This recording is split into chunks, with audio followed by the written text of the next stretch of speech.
Bom dia, senhores. Mais um Batalha do Século no ar. Hoje estou aqui com Danilo Zanini. Bom dia, Danilo. Bom dia, Celso. Muito bom dia a todos. Estamos iniciando aí mais uma Batalha do Século. Espero que vocês tenham um ótimo programa e bom início de semana a todos. É isso aí. Acho que para quem não conhece, é falar da Arena do Investidor, né? Exatamente. A gente tem uma equipe, pessoal, da nossa área de análise da XP, tá?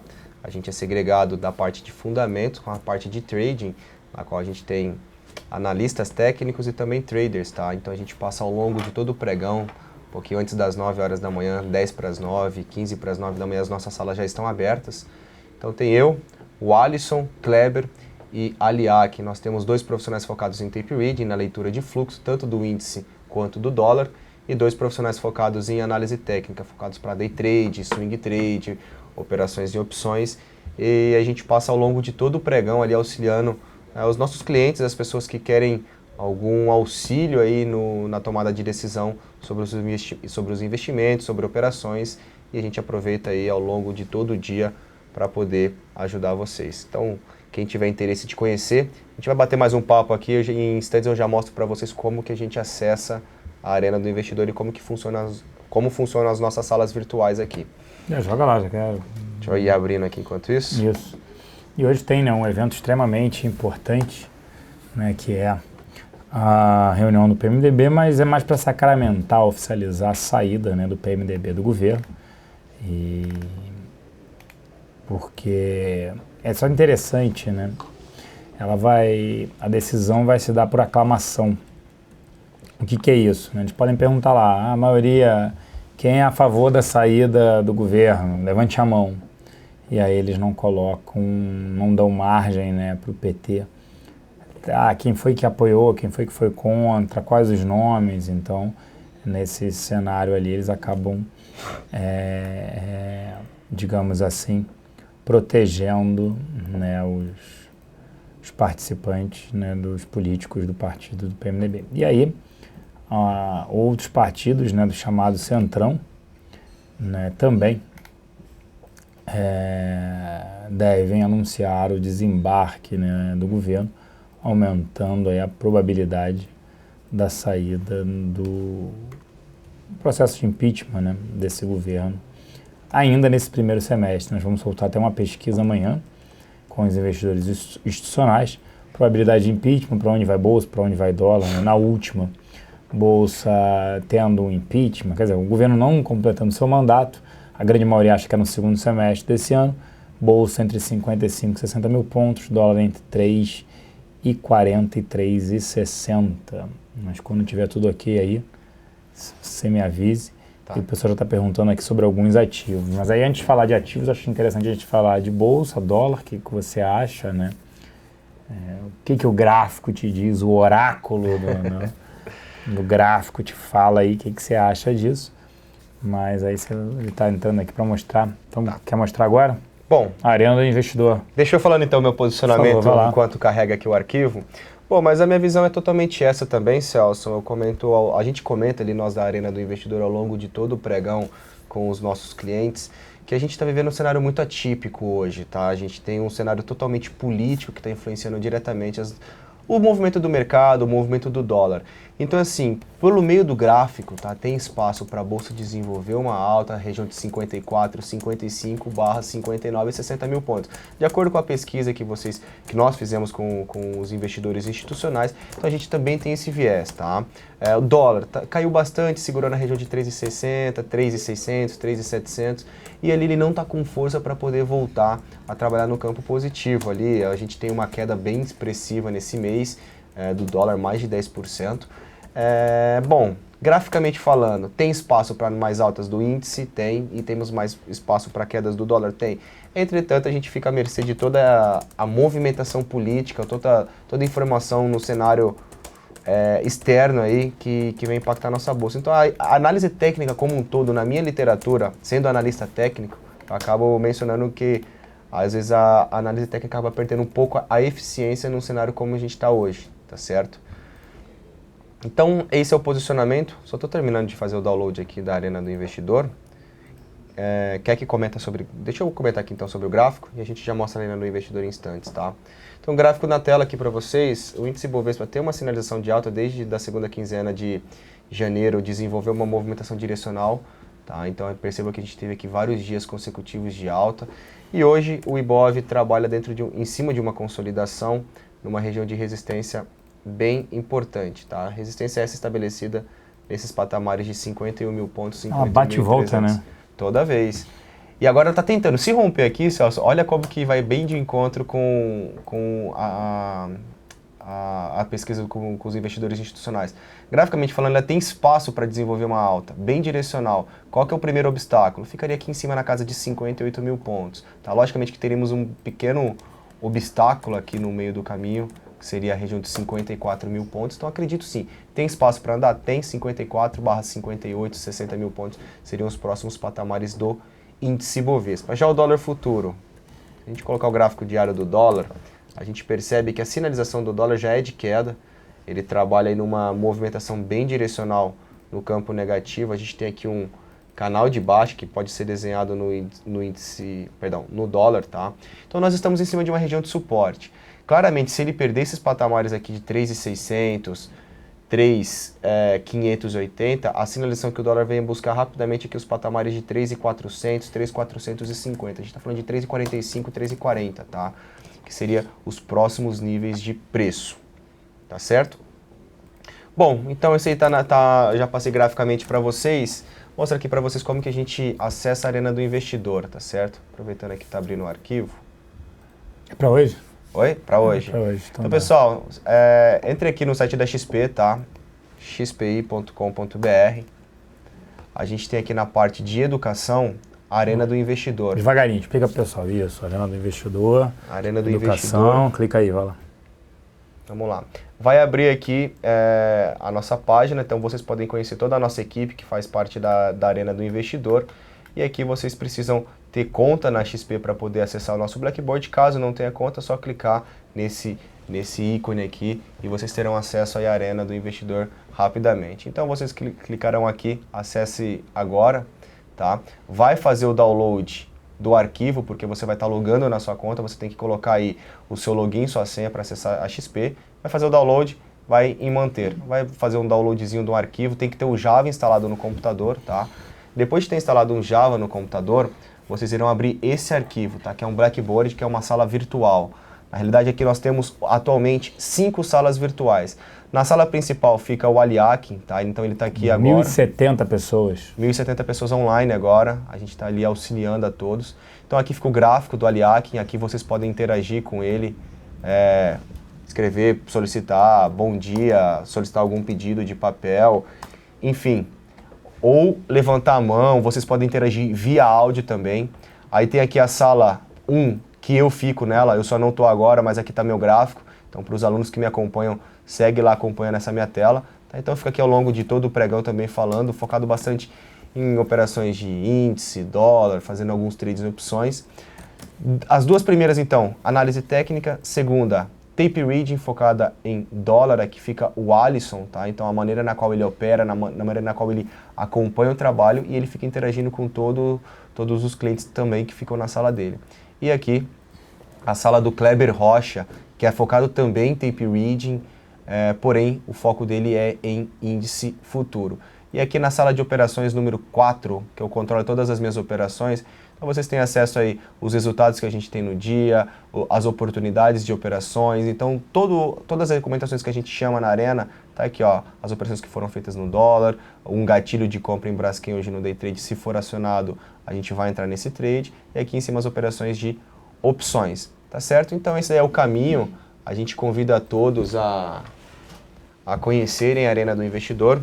Obrigado aí pelo espaço também para poder falar, Celso. E será um prazer receber a todos, tá pessoal? Um procedimento bem rápido, bem simples e podem contar com toda a nossa equipe ao longo de todo o pregão. É isso aí. Então vamos começar aqui a tirar dúvidas, começar a batalha. Até agora a gente não tinha começado, mas eu acho que Bolsa subiu, né, sobe muito, até perguntas de Petrobras, muito na expectativa desse governo não terminar, né, o seu mandato. Lembrando que o mercado vive de expectativas, né, perspectivas, E ano passado, em junho, a Bolsa atingiu 58 mil pontos, só por conta do Levi falando que ia fazer, acontecer, né, perder grau de investimento, o déficit não seria aquele, tudo isso, e o pior veio.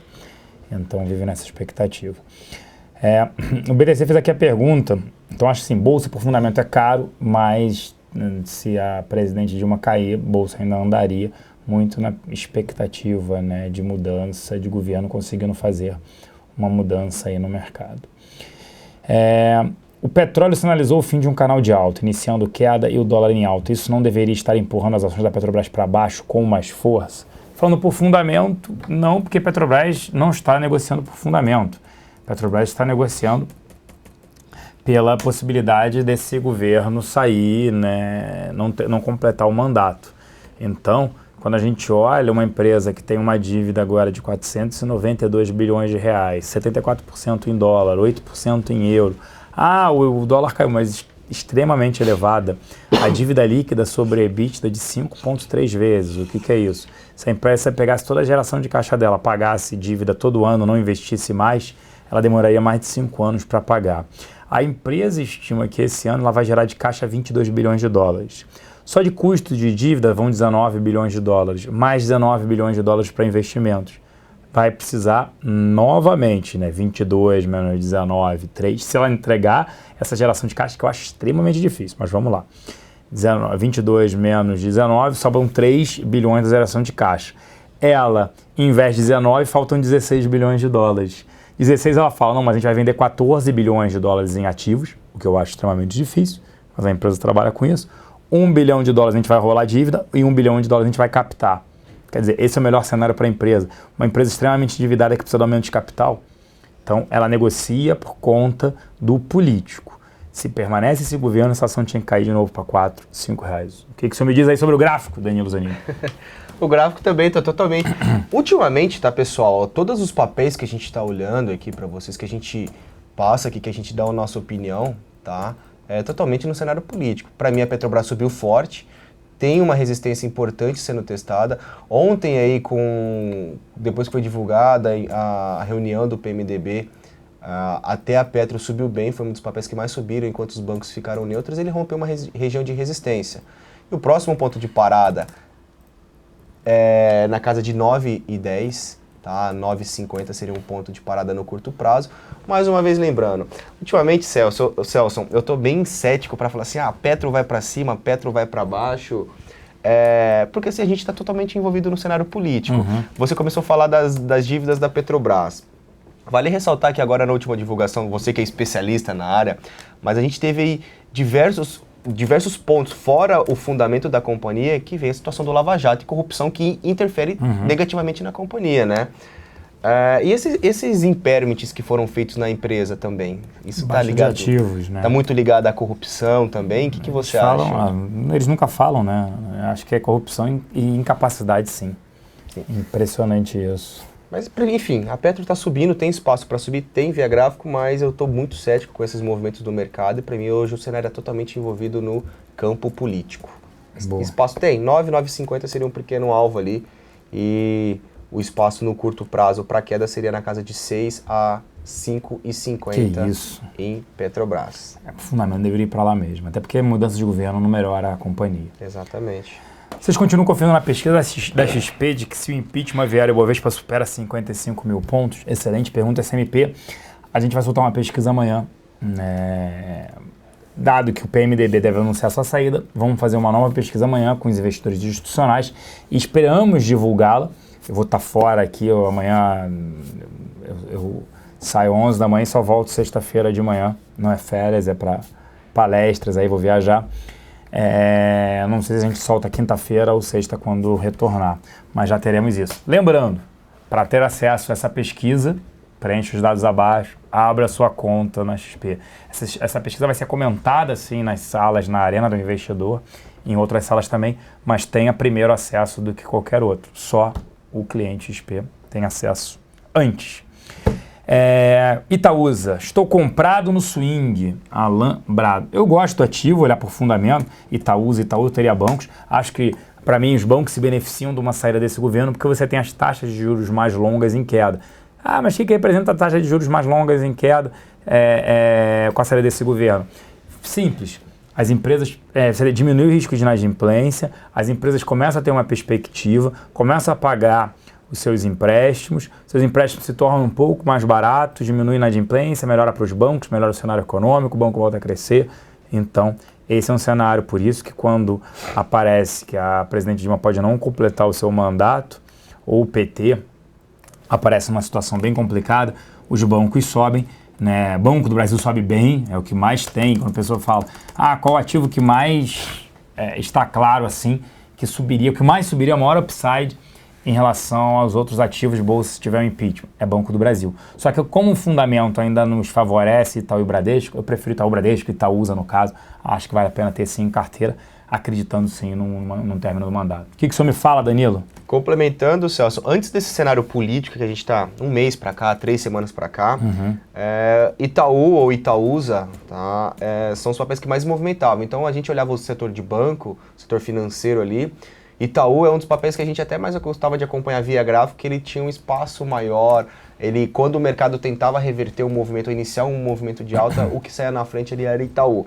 Mas graficamente falando, o viés de Itaú é positivo, a gente tem aqui uma região de resistência que foi testada na casa de 8,75, o viés já é de alta, a tendência no curto prazo é de alta, e a superação desses 8,75 pode levar Itaúsa no curto espaço de tempo, tá, a buscar a casa de 9,40, 9,50. A gente está falando aí de um upside na casa de 7, 8%, tá? E vale ressaltar também que a proximidade do topo histórico do papel, né? Então, a gente tem aí menos de 10% para Itaúsa atingir as cotações históricas máximas desde a abertura do capital. Então, curto prazo ali 9,40, 9,50 seria um upside interessante para o papel. Para quem está acompanhando no curto prazo, tá? Desde a quinta-feira passada, Itaúsa já deu um ponto de compra no gráfico. Então a gente tem aqui esse candle comprador em cima desse movimento de alta.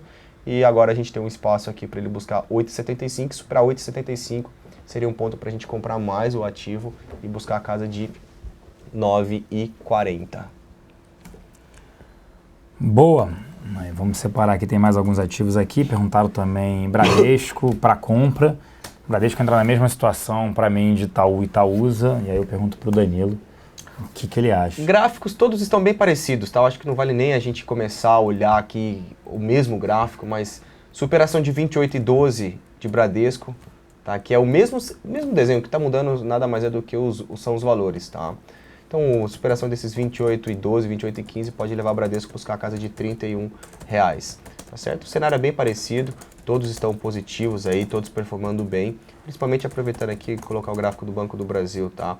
Perceba que o Banco do Brasil é o papel mais volátil que tem, então quando ele tem uma queda, a queda é bem maior do que os outros bancos como um todo, e ele está aqui nesse movimento totalmente indefinido, especulativo no curto prazo.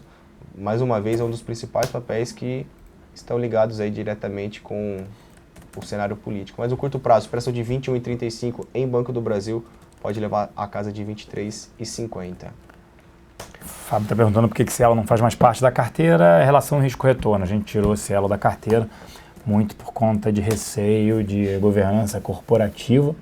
A empresa acabou pagando mais aos seus sócios controladores nas transações com cartões, né? E no caso, o Banco do Brasil e Bradesco, cada um tem 28,65% de participação na companhia, e também um receio com a regulamentação, né? Quer dizer, só tem no mercado hoje, essa é a grande verdade, Cielo e Redcar. A Redcar foi fechada, o Itaú foi fechada, o capital, né? Quem lembra lá, a rede. Eles fecharam que eles não queriam demonstrar a sua estratégia para o mercado. Aí a pessoa fala, mas tem a Elavon, tem a GetNet do Santander, tem a Elavon do Citi, tem a maquininha da UOL lá, que a Alessandra Negrini faz a propaganda. Pô, o market share é pífio, né? Os dois controladores é quase que um duopólio, né? Com o Cielo e a Redcar. Então a regulamentação pode sim ser um problema para essas companhias. Todo mundo falava que eles poderiam entrar, o mercado era aberto, mas não é bem assim que a gente enxerga. Então a gente prefere trocar por ativos que a gente acredita que tem uma melhor relação. Risco-retorno, está respondida a sua pergunta, Fábio. CSN, Danilo, por favor, qual a análise para a CSN? Obteve lucro, mas está caindo. Não necessariamente porque teve lucro. Eu nem vi o resultado, o Quinha que estava olhando. Isso significa ser bom ou ruim. A gente não gosta do setor de siderurgia. O setor vem subindo aí alguns ativos, tem squeeze, tem diversos mecanismos, ficou muito para trás, muita gente vendida. Não é normal uma ação como a Uzi Minas subir, nenhuma ação, né, é normal subir 30% só com a possibilidade de impeachment, chama atenção isso. Então a gente é bem cético, principalmente com Uzi Minas, depois com o CSN, com um elevado endividamento, problema na Uzi Minas com o imbróglio todo societário. CSN é outra também que passa por um problema de dívida, conseguiu rolar a dívida por um prazo mais longo, mas pode ter problema ali nos próximos 2, 3 anos. A Uzi Minas tem problema agora, no curto prazo, mas fale de CSN. O setor de siderurgia como um todo tem uma tendência de baixa que predomina desde da crise de 2008, tá? Vou começar aqui o gráfico de CSN para mostrar para vocês. A gente tem aqui um gráfico semanal, cada barra dessa me representa uma semana de negociação. Então o que a gente tem aqui? Uma movimentação bem direcional de queda, tá? A gente teve esse movimento de queda da CSN. Vale lembrar que essa alta no curto prazo que a gente tem no setor de siderurgia, nada mais é uma alta expressiva, a gente já teve CSN subindo em 50% na semana, 40% na semana, mas vale levar em consideração o que? O papel chegou a ser cotado a R$ 28, R$ 27, então são os patamares de preços ali absolutamente altos, e a gente for comparar níveis que ele chegou na casa de 3, a gente chegou em Minas abaixo de R$ 1,89, então assim, foi uma desvalorização muito alta. Então para qualquer variação de centavo, qualquer alta de centavo, poucos centavos, né, tem uma variação muito alta. Então assim, o viés mais longo é de queda, ele não demonstrou ainda exaustão do movimento. No curto prazo a gente teve uma forte movimentação de alta. A minha leitura foi devido aí à forte desvalorização dos papéis, inclusive na ponta de vista do investidor estrangeiro, o dólar valorizado, então essas empresas acabaram ficando, de uma certa maneira, atrativas para serem compradas. Tá? Os Minas estava valendo na casa de 25 cents em dólar, 20 cents em dólar, então são papéis que chamaram a atenção. Tá? Então a gente teve aqui uma forte movimentação no gráfico semanal. O papel me configura aqui um mastro e uma bandeira, que é um patamar de alta. Tá? Se a gente tiver um rompimento aqui de 8,60, ele vai abrir espaço para ter uma movimentação direcional até a casa de R$10,90/R$11. Pô, Danilo, você está querendo dizer que tem espaço para subir ainda a casa uns 25%? Sim, tem espaço, pelo menos graficamente o que ele está falando. No curto prazo, a gente até monitora aqui a supressão desses 8,60 para começar a fazer algumas compras aqui desses papéis para buscar a casa de R$11. Tá interessante, tá? Porém, devido ao valor nominal da ação ser muito baixo, o risco, a variação percentual acaba sendo muito alta. Tanto o CSN quanto os Minas, Gerdau, a gente teve Goal sendo negociada muito barata, entre aspas barata, tá pessoal? Uma forte desvalorização em comparação aí o começo de 2009 com o começo de 2010, a gente teve uma forte desvalorização, então ficou atrativa de um certo momento. Claro, a gente tinha muitos players vendidos também, que tivemos o short squeeze, mas a sinalização no curto prazo é de alta. Tem espaço para mais altas? Sim, tem espaço para mais altas. Pediram aqui, vale a pena comprar Vale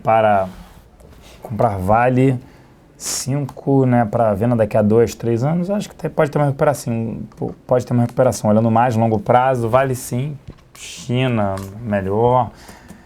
Minério se adequando, olhando 2, 3 anos, até que poderia ser, mas eu prefiro ainda outros ativos, a Vale, principalmente mercado doméstico, né? Porque commodity a gente não controla, não tem ideia do que vai acontecer, então você precisa dar um desconto maior.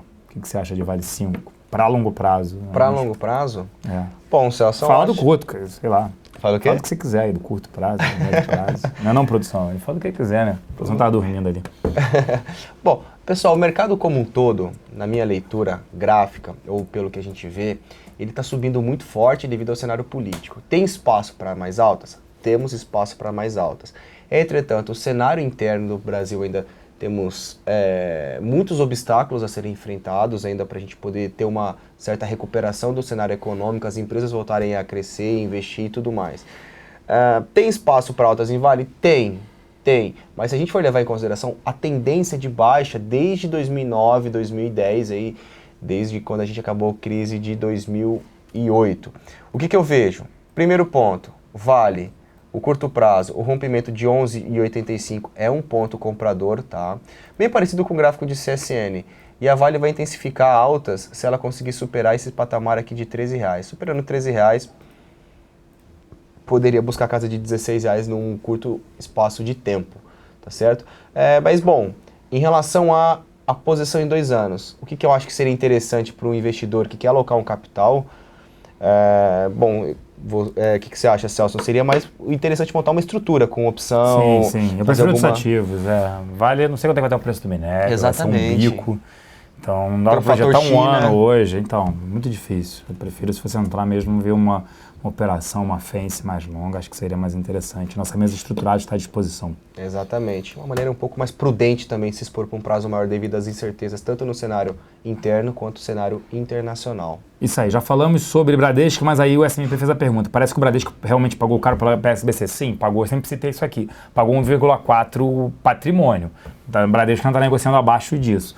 Vocês acham que as sinergias que virão dessa compra justificam o preço pago? Não deveria ter comprado por esse valor. Por isso que negociou sempre abaixo de Itaú. Agora vamos para outros ativos aqui. Pessoal, Danilo, perguntaram só para você, então não vou nem me responder. Danilo, pode dar uma olhada em Gafisa e Semig? Tá contigo. Claro. Gafisa e Semig. O setor de real estate, na realidade, começou a chamar muito a minha atenção no final do ano passado, começo desse ano, tá? Então, pararam de cair bem e está sinalizando uma possível movimentação positiva. Primeiro, Semig não, Gafisa, gráfico semanal de Gafisa. A gente tem aqui uma figura gráfica que é denominada um triângulo simétrico, tá? Que é um padrão de continuação. Perceba que Gafisa, o papel chegou lá em meados de 2013, 2012, o papel valia na casa de R$15, vai bater na casa de 1,80. Então perceba que ele passou por um período de acumulação, o mercado sinaliza aqui uma retomada de uma nova tendência, tá? Fazendo fundos ascendentes, topos também ascendentes. Essa aqui é uma nova tendência que surgiu pelo zigue-zague direcional. Então o que a gente teve? O rompimento dessa linha de tendência de baixa, o ativo corrige, tá? E me faz um candle de indefinição em cima de uma região de suporte. A maneira que está estruturado aqui, tá?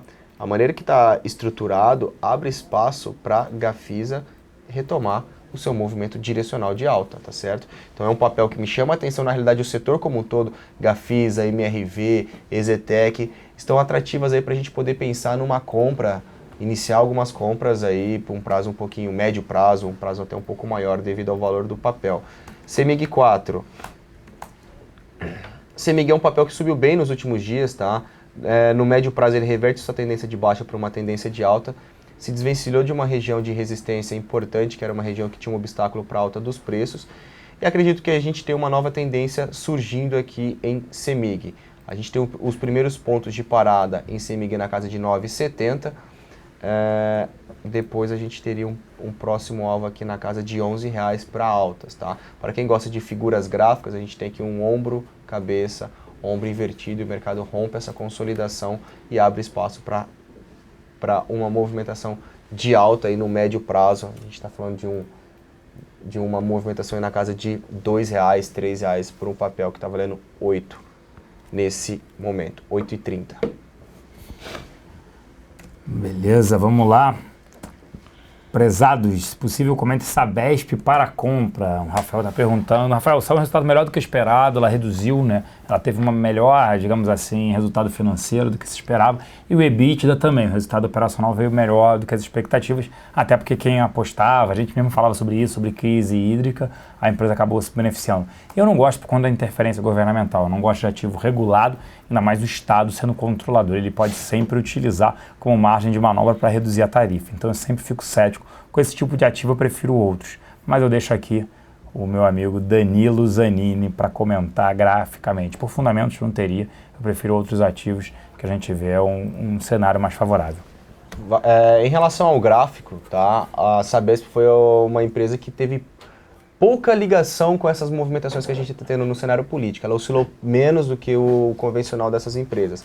Mas enfim, graficamente falando aqui para vocês, tendência de alta da Sabesp. define uma resistência importante na casa de R$24. É um papel que, se trabalhar acima desses R$24 e tiver algum candle fechado, ou melhor, algum fechamento de pregão acima desses R$24, é um papel para a gente trabalhar compras. O primeiro alvo ficaria ali na casa de 25,75 e depois a gente tem um alvo mais longo na casa de R$30. Tá interessante, a gente deixou todo esse movimento de queda para trás e agora abre espaço para uma movimentação de alta. Aí já não vai muito de encontro o fundamento com o gráfico, né, Celso? Não, mas é porque eu não gosto mesmo Mas tá interessante, a superação de R$24 tem espaço para poder andar a Sabesp. Sim, você me fez uma pergunta aqui, parece que passada essa turbulência do impeachment, a STF vai votar aqueles calotes, né, referentes aos planos econômicos dos anos 80 e 90, plano Bresser, dentre outros. Vocês acreditam que isso pode pressionar os nossos bancos? Se retornarem isso, sim, mas acho que ainda vai demorar bastante para isso para retornar.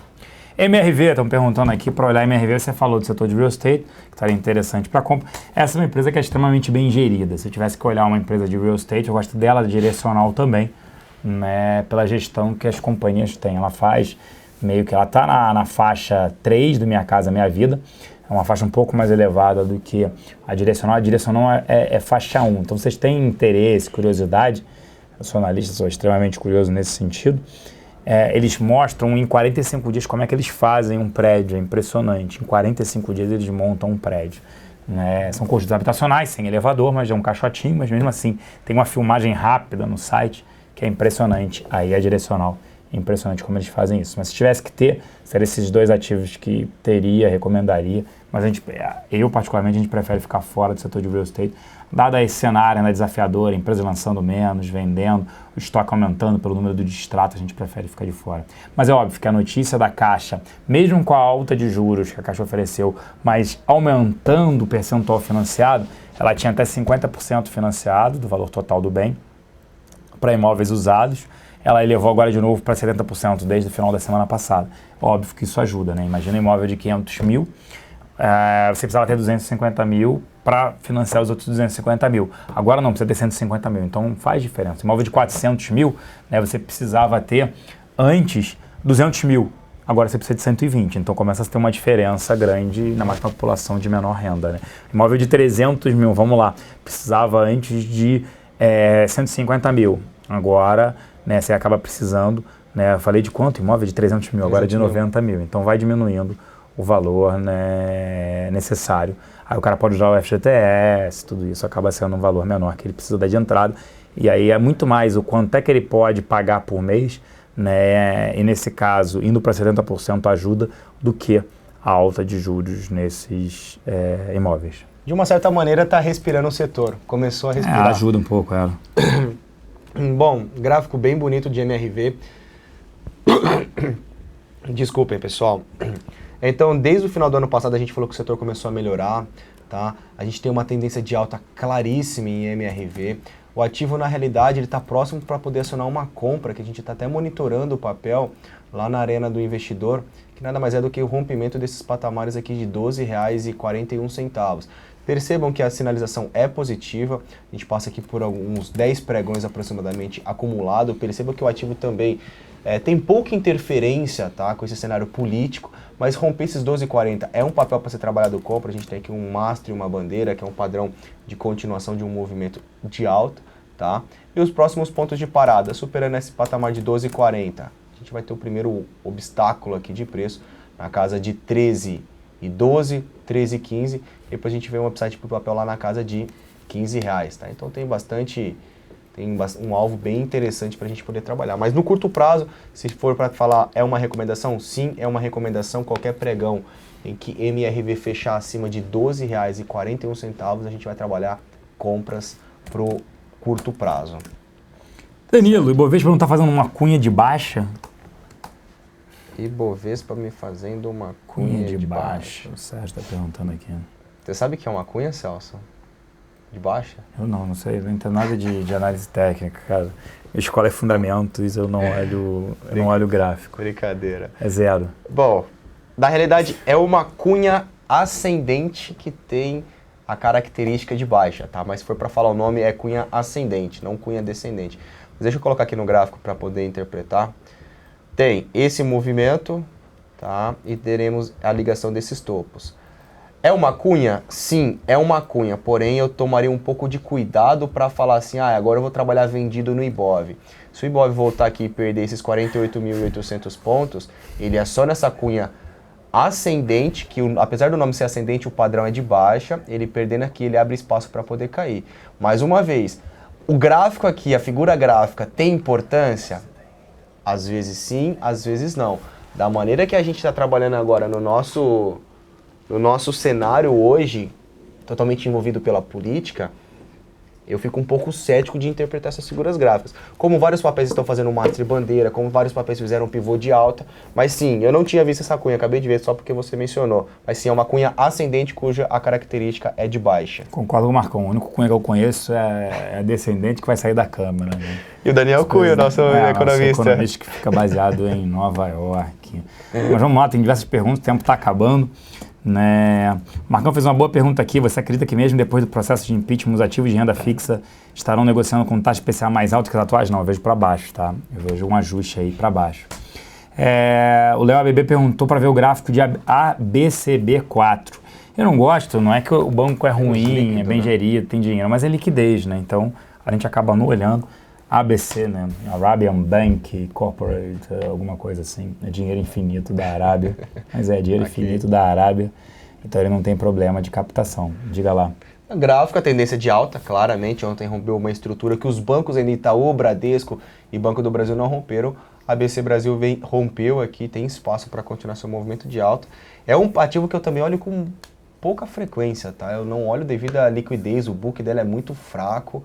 Mas a minha sugestão, se você está comprado, ajusta seu stop, ele está em cima de uma região de resistência bem importante, topo, tá? E hoje é a segunda alta consecutiva, o ativo já está subindo hoje 1,5%, ontem chegou a subir bem, tá? Com mais de 10%. Então a minha sugestão, se está comprado, vai ajustando seu stop, eu só não acho que seria um ponto para se posicionar na compra desse banco. Eu procuraria ali Itaúsa, que ficaria mais interessante o rompimento desses 8,70, 8,60 para a gente comprar, ao invés de Banco ABC Brasil. Boa. Perguntaram de Smiles e múltiplos, né? E aí falaram de Gol também. Aí vamos ver Smiles e múltiplos. São empresas de fidelidade, até apresentado um desempenho melhor do que se imaginava em termos de resultado, porque o mercado sempre esperou, eu inclusive, né, que a troca por pontos prejudicaria essas companhias. Por que isso? Não só a troca por pontos em dólar, então com a alta do dólar você consegue trocar por menos pontos, mas mesmo assim as empresas têm apresentado um desempenho positivo. Olhando o Gol, não teria, ela foi rebaixada hoje pela agência de rating S&P para CCC-, né, praticamente um default, é a Leuze Minas. Então não teria, eu brinco que empresa aérea, quem me acompanha, nasceu para morrer, né?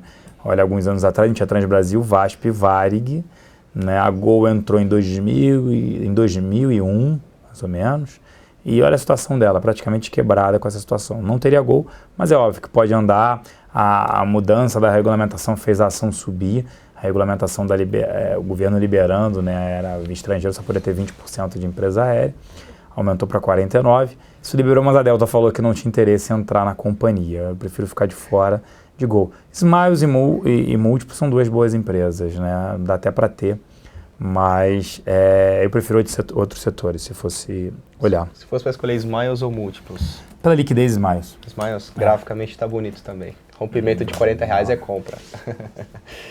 Posso mostrar o gráfico? Pode. Rapidinho? Então, Smiles aqui na tela.